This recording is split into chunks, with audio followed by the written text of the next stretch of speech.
The Easter break is a wonderful opportunity to do some baking with your children. And what could be more delicious than these lovely honey cakes? And everybody will have a lot of fun making these little icing bees.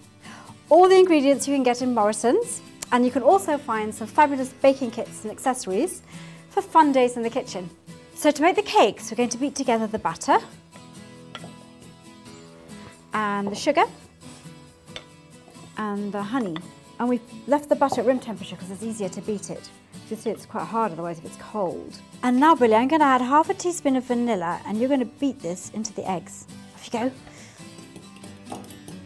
That's good. Okay, now, Billy, you can pour that into our butter and sugar mixture. All of it. There you go. That's fabulous. And I'm just going to get it together. Just going to mix it all together.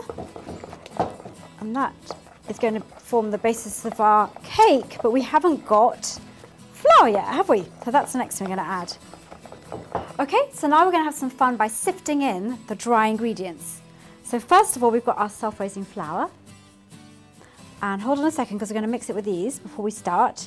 Then we've got spices. We've got cinnamon, ginger, and we've got our baking powder, which is going to help us get the cakes to rise. And now what you can do, Billy, is if you just gently pat it on the side and it all go through and mix together as it goes in. So this is where we fold the dry ingredients into the wet ingredients. Annabel, what's folding? Okay, well, folding is when you gently mix the ingredients together so you don't knock the air out of them so they rise. And now I'm going to add just a little bit of milk just to make it a slightly looser consistency. So yeah, that should make it even easier to fold.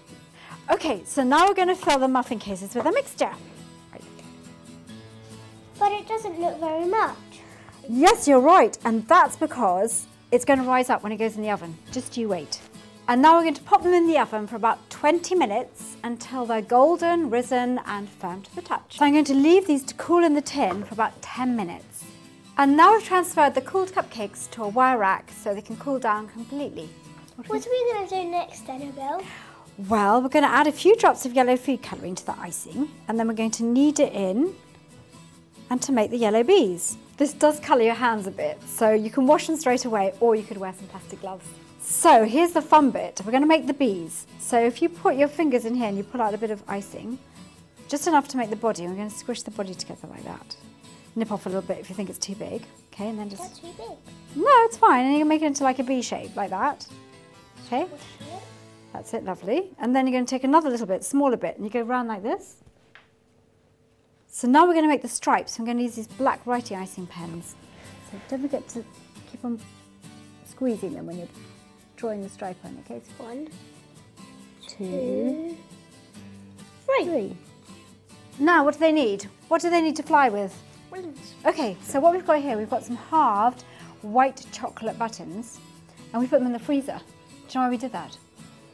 To make them harder so they won't break when you push them in. Okay, so push them in here. Next we're going to make flowers from the yellow icing by cutting them out with a little knife or a cutter, and then we're going to press some of these little sprinkles into the centre. They look really pretty, look at that. Okay, so Billy, we're going to arrange the flowers and the bees on top of the cake. Okay, you can pop the bee on. Oh, they may look too adorable to eat, but we're going to tuck in, aren't we? Do you want a bit? Oh, that's nice.